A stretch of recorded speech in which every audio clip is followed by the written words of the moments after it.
Então, terceiro vídeo dessa aula, né? Nós vamos aqui retomando. Falamos uma coisa sobre o Regulamento Sanitário Internacional, então, documento da OMS, né? E continuando sobre a cadeia de infecção. Então, toda doença transmissível tem essa cadeia de infecção. Tem um agente infeccioso, que ele pode ficar no reservatório, pode ser o ser humano, pode ser a água, até mesmo outro animal. Esse reservatório, então, vai eliminar o agente infeccioso por uma porta de saída. A porta de saída pode ser gotículas aéreas, pode ser fezes, pode ser secreção. Vai, então, ter a via de transmissão direta, indireta, vetor, veículo. Vai ter a porta de entrada do agente infeccioso, por onde ele entrou. E esse agente vai, então, infectar um hospedeiro susceptível, né? Que não tem tido contato anteriormente com esse agente infeccioso. Bom, sendo que quando nós falamos de doenças transmissíveis, nós temos uma tríade. A tríade é agente, hospedeiro, ambiente. Eu já até havia comentado essa tríade aqui com vocês anteriormente. Essa tríade nós chamamos de tríade epidemiológica, né? Então, para haver a doença, tem que haver as três condições: um ambiente propício, hospedeiro susceptível e o agente infeccioso. Eu interferindo em qualquer um dos processos, por exemplo, interferindo no ambiente, a doença não vai acontecer. Eu interferindo no hospedeiro, a doença não vai acontecer. Então, conhecendo-se essa cadeia de infecção, é possível nós estabelecermos os protocolos de prevenção. Então, essa cadeia ela é importantíssima para que nós tenhamos os protocolos corretos de prevenção. Ok. Bom, então essa prevenção ela tem que ser feita, né, para todas as doenças transmissíveis, diminuindo o impacto delas para a saúde pública. Falando sobre o ambiente, né? Então, o ambiente nós podemos interferir, por exemplo, a partir de saneamento básico, a partir da retirada de água parada, a partir de uma série de processos que tornem esse ambiente, então, menos propício para ser encontrado o agente infeccioso. O agente infeccioso, infelizmente, grande parte das vezes, né, nós não conseguimos ver. Consequentemente, difícil esse controle. Por exemplo, os vírus, eles são organismos ultramicroscópicos, a gente não consegue ver. Então, acaba que o controle desse agente aqui, ó, é muito difícil. A gente não consegue usar uma substância que garanta a morte desse agente infeccioso antes dele infectar nós, seres humanos, né? O que nós conseguimos garantir é que esse agente não será transmitido, mas garantir a morte dele aí nem sempre é possível, né? Bom, então uma das maneiras de prevenir, nós temos a identificação e o controle dos reservatórios. Então, por exemplo, se eu sei que um dos reservatórios do vírus da dengue é um mosquito Aedes aegypti, eu identifiquei esse mosquito, agora eu vou controlar esse mosquito. Controlando o mosquito, consequentemente, eu quebro a cadeia aqui e mais nada vai ter andamento, né? Então, a prevenção, um dos fatores é controlar os reservatórios. Outro fator que nós fazemos com relação à prevenção é cortar as vias de transmissão. Então, se nós sabemos que o vírus HIV, um dos principais mecanismos que ele utiliza para ser transmitido é através da via sexual, se você, então, bloqueia a via sexual com a barreira física, que é o preservativo, você corta essa via de transmissão. Você acaba com a cadeia de infecção. Da mesma forma, se eu sei que o vírus da gripe, ele usa como um dos mecanismos de transmissão a transmissão indireta via veículos, eu vou lavar minha mão com frequência e a lavagem das mãos vai ter como função, então, reduzir essa via de transmissão, a via indireta. A via direta nós fazemos no isolamento. Então, se eu sei que a gripe é passado, o coronavírus é passado de pessoa para pessoa, eu isolo as pessoas no canto, eu quebro essa cadeia de transmissão. E a porta de entrada, né? Então, se eu sei qual que é a porta de entrada, que é muito semelhante à via de transmissão, eu sei como cortar esse agente, né? Então, bloqueando a passagem desse agente, eu quebro aqui a cadeia de transmissão e, consequentemente, não vai haver mais o processo infeccioso daquele agente. E com relação ao hospedeiro, eu tenho que tornar esse hospedeiro não susceptível. Então, se esse hospedeiro ele não for susceptível, o agente infeccioso não vai infectar ele. Como que nós fazemos para um hospedeiro ele se tornar não susceptível? A partir, por exemplo, da proteção com a vacina. Então, eu protejo esse hospedeiro a partir de uma resposta imunológica, por exemplo, a partir da vacina.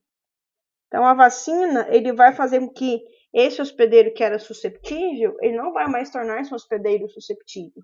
Consequentemente, quebra aqui a cadeia de transmissão e o agente infeccioso não vai infectar o hospedeiro. Então, nós temos aqui algumas diferenças, né? O agente infeccioso é aquele capaz de causar infecção. Infecção é a entrada, então, no desenvolvimento ou multiplicação. A palavrinha-chave aqui é multiplicação de um agente infeccioso no hospedeiro. Infecção não equivale à doença. Nós temos aí milhares de pessoas no mundo inteiro que elas estão infectadas com o vírus coronavírus, só que não estão doentes, são os pacientes assintomáticos. E o Ministério da Saúde ele começou a incentivar o uso da máscara caseira agora, né, de ontem para hoje, com o intuito de diminuir o uso da população pela máscara hospitalar e outro com evitar que esse paciente assintomático transmita o vírus para outra pessoa sem saber. Então, a infecção não equivale à doença. Para ser doença, tem que ter obrigatoriamente sinais e sintomas. Então, para ser doença, tem que ter sinais e sintomas. Então, muitas pessoas vão estar infectadas, mas não estarão doentes. Bom, esse agente infeccioso ele tem que ter algumas características. Patogenicidade é a capacidade do agente infeccioso de causar doença. Virulência é a agressividade da doença. Quão agressiva aquela doença é. Então, por exemplo, se eu comparo... deixa eu pegar aqui um exemplo. Dengue hemorrágica. A dengue hemorrágica é a mais virulenta, ela é mais agressiva para o paciente. Dose infectiva, que é a dose necessária para o paciente vir a desenvolver, então, algum tipo de infecção. O reservatório, que pode ser o homem, pode ser os animais. A fonte de infecção, essa fonte de infecção pode ser o próprio reservatório ou pode ser outra coisa. Por exemplo, o reservatório do vírus HIV é o homem, mas a fonte de infecção foi a agulha, por exemplo. A fonte de infecção pode ser algo sem vida, pode ser a água, por exemplo. Hepatite A, o reservatório é o homem, a fonte de infecção é a água. E poder imunogênico é a capacidade desse agente em gerar, de levar à produção de anticorpos. Então, alguns agentes, eles não geram anticorpos, então eles têm um baixo poder imunogênico. Por exemplo, para a nutrição, é muito importante a bactéria Salmonella, né, presente no ovo. Essa bactéria tem um baixo poder imunogênico. Ela gera poucos anticorpos. Então, eu comi lá alguma coisa com salmonela, vou ter lá um quadro de diarreia. E esse quadro de diarreia, então, evolui alguns dias, a pessoa cura. Na outra semana, se ela comer a mesma coisa, vai ter diarreia de novo. Porque ela não vai ter anticorpos para combater a bactéria. Porque a bactéria tem um baixo poder imunogênico. Já, por exemplo, o vírus da febre amarela, o vírus da malária, entre outros, tem um alto poder imunogênico. O da febre amarela mesmo, você vacina uma vez a cada 10 anos. Se não me engano, a última vez, vacina uma única vez durante o resto da sua vida, né? As vacinas que nós tivemos na infância, vacina para poliomielite, você vacinou na infância, até hoje você está protegido. Porque, no caso, o vírus da poliomielite, ele tem um alto poder imunogênico. Bom, então, o modo de transmissão também é muito importante que nós saibamos, porque a partir desse modo de transmissão nós conseguimos controlar a doença, né? Então, algumas doenças é pela respiração, outras pelo ar, outras por água contaminada. perfuração, por exemplo, é o caso do tétano, alguns com relação a pelos de animais, a alimentação contaminada, o pessoal da nutrição está tendo, se não me engano, microbiologia de alimentos, né? Então, a alimentação contaminada é uma fonte também de transmissão, contato com objetos contaminados e aí os insetos. Então, a transmissão pode ser direta, contato direto com pessoas ou animais contaminados, ou indireta, através do ar, vetor ou veículo. E é importante que nós saibamos como as doenças são transmitidas, para então nós conseguirmos controlar a doença. A partir do momento que nós sabemos como que a doença é transmitida, o controle fica muito mais fácil, né? Bom, então aqui tem uma imagem que eu até usei no passado, né? Que vai falar as portas de entrada e saída de alguns agentes infecciosos. Então, nós temos a porta de entrada, a porta respiratória, através aqui, por exemplo, de gotículas. Nós temos a porta pelo trato digestivo, que é através de alimentos contaminados. Nós temos a porta de entrada através de picadas de inseto, ou através de feridas expostas com faca, queimadura, por exemplo. Através da mordida do cachorro, né? Que no caso o cachorro viraria ser um vetor. E nós temos a porta de saída pela via anal, pela via urogenital, pela via respiratória, entre outros. Bom, para então fazer com que o hospedeiro não fique um hospedeiro susceptível, o principal ponto é mexer na resposta imunológica desse paciente, né? Porque a resposta do hospedeiro é uma resposta variável. Então, tem pessoas que vão ter uma doença grave, outras pessoas não vão ter nada. Isso depende da resposta imunológica. Então, aqueles pacientes que tiverem contato com um agente e não chegarem a ter sintomas, eles terão uma infecção assintomática. Tiveram contato com o agente, mas não tiveram sintomas. Outras pessoas podem ter uma doença leve, outras doenças muito graves. E quando o paciente tiver doenças, sinais e sintomas, esse paciente ele passará por um período de incubação. O período de incubação é o período no qual o paciente teve contato com o agente, mas não desenvolveu os sinais e sintomas. É o período entre o contato com o agente e o aparecimento dos sinais e sintomas. Eu vou repetir. O período de incubação é o período entre o contato com o agente e o aparecimento dos sinais e sintomas. E para tornar esse paciente, então, esse hospedeiro não susceptível, o ideal sempre é a imunização. A utilização, então, da manipulação da nossa resposta imunológica. Essa imunização, como nós vimos no semestre passado, né?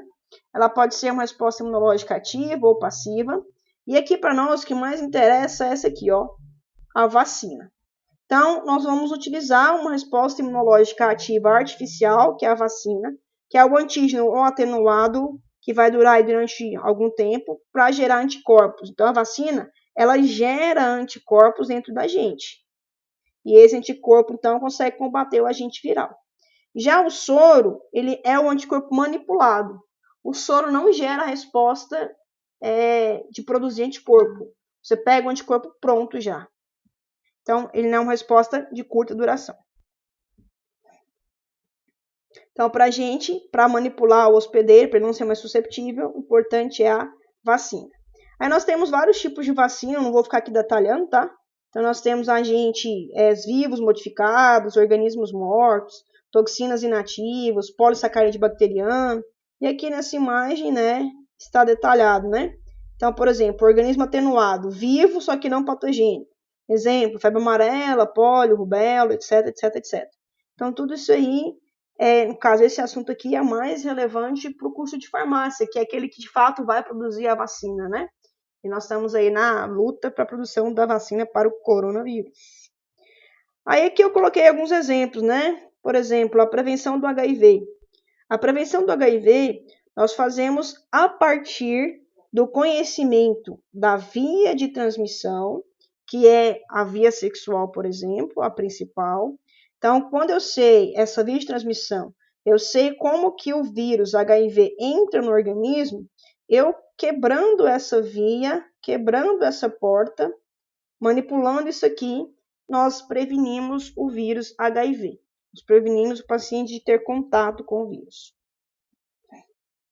Outro exemplo, as doenças transmitidas pelo mosquito Aedes aegypti, né?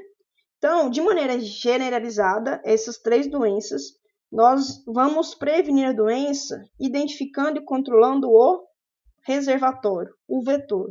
Então, eu tento acabar com esse reservatório. Acabar como? Acabar, por exemplo, a partir do extermínio de águas paradas, né? Do uso do larvicida, né? Uma vez que esse mosquito tenha sido criado aí, tá no meio ambiente, tem como você bloquear a entrada dele? Não, isso é muito difícil, né? Uma vez que o mosquito tá lá, vivinho, com vários vírus dentro dele, tem como você cortar a via de transmissão? Não, você não vai ficar 24 horas da sua vida olhando seu corpo inteiro, né? Não tem como. Mais especificamente, com relação ao vírus da dengue, nós temos em desenvolvimento uma vacina para a dengue. Então, essa vacina para a dengue tem como principal objetivo tornar o hospedeiro não susceptível. Por quê? Identificar e controlar o reservatório depende da ação da população. O governo faz a sua parte lindamente, só que a população não faz. E acaba aí que todos os anos nós temos casos de dengue, temos casos de água parada. Então aqui nós temos um link, né, para depois quem quiser interessar e olhar, né, fala sobre a vacina de dengue que estava em última etapa. Isso aqui foi uma reportagem de setembro de 2019. Eu acredito que ainda está em etapa de análise, né, e vai sair aí para a gente utilizar nos próximos anos, certo? Então aqui tem a previsão para encerrar a fase final em 2020. Então talvez aí daqui uns 2, 3 anos a gente tenha essa vacina disponível e consequentemente reduza muito os casos de dengue, né? Então controlar o vírus, o mosquito a gente não vai conseguir, mas o vírus a gente consegue. Então, no caso do coronavírus, eu acho que ficou errada essa imagem. Ficou. Então, no caso do coronavírus, o que a OMS tem recomendado é o isolamento das pessoas e testes em massa, né? A OMS tem batido essas duas teclas, teste e isolamento. O teste para identificar a pessoa e o isolamento para evitar o contato de uma pessoa com a outra, né?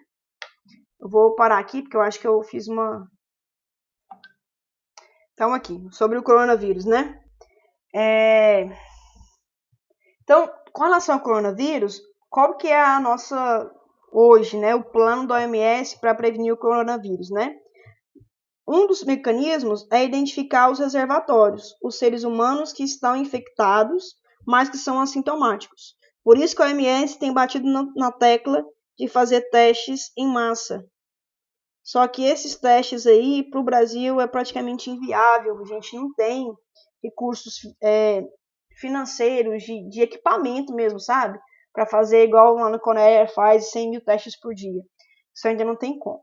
Então, um dos requisitos da OMS para controlar a pandemia é fazer testes em massa para identificar um reservatório. Identificando o reservatório, eu vou isolar esse reservatório, que é o isolamento específico, né? Ah, você está infectado, então a gente vai pegar você, vai colocar no quarto específico, né? E você fica aí durante mais ou menos 14 dias, que é o período que o vírus vai estar na pessoa sendo eliminado, né? Após esses 14 dias, a pessoa pode voltar ao convívio normal. E outro mecanismo que a OMS tem batido na tecla é evitar a transmissão, a partir da transmissão tanto direta quanto indireta. A transmissão direta, evitando o contato humano, então o isolamento social. E a partir da transmissão indireta, utilizando a lavagem das mãos com frequência, o uso do álcool gel, e agora o Ministério da Saúde, né, recentemente, está estimulando a própria população a usar máscaras, né, inclusive incentivando a população a produzir as próprias máscaras, né, para guardar essas máscaras para os profissionais de saúde. Então aqui tá as recomendações da OMS, né, que eu já havia mencionado. Também é um link, quem quiser clicar e ler, recomendo que façam para quem tiver interesse. E aqui para terminar a nossa aula, né, o nosso cronograma. Então no primeiro videozinho nós falamos sobre isso aqui, né, os conceitos introdutórios, que foi o conteúdo que eu havia já explicado anteriormente, antes da paralisação, conteúdo referente à NP1. A gente não sabe ainda como vai ficar, mas vai dar tudo certo. Na aula de hoje, então, eu expliquei sobre epidemiologia das doenças transmissíveis e como prevenir algumas delas, mas a prevenção é lógica, né? Dependendo da doença, vai ser prevenida assim, assim, assim. Na semana seguinte, nós iremos, então, dar o conteúdo de vigilância epidemiológica e epidemiologia hospitalar. ok? Bom, com relação ao conteúdo da aula de hoje, se vocês tiverem alguma dúvida, coloquem lá no chat do Classroom, vamos bater um papo no Zoom, vamos olhar, ver como que a gente tá, né? Pra gente matar a saudade.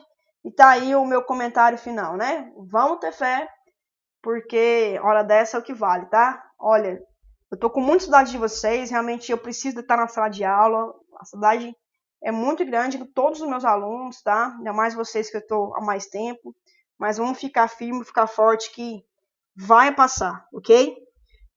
Comentários finais, então tem que resolver os exercícios lá online para validar a presença. Eu vou colocar quais são os exercícios, agora eu mostro. E os exercícios que eu colocar no Classroom é apenas para curiosidade, conhecimentos, certo? Não é obrigatório fazer. Eu vou escrever, ó, não é obrigatório. Só a nível de conhecimento. Futuramente a gente faz uma live aí explicando essas questões, beleza? Para terminar então, vamos lá explicar quais questões vocês vão ter que responder lá no online. Então aqui eu estou no meu sistema online, ele é diferente um pouquinho de vocês, né? Vocês terão que responder sobre doenças transmissíveis, ok? Então respondo em 5 perguntas sobre esse tópico, doenças transmissíveis. Ressalva qualquer dúvida, qualquer problema, coloque lá no chat, depois vamos nos ver pessoalmente também, tá? Aqui no meu sistema fala que é 15 questões, possivelmente algumas não estão habilitadas para vocês, né? Mas eu acho que 5 tá, beleza? E com Deus, até a próxima, se Deus nos permitir. Até mais.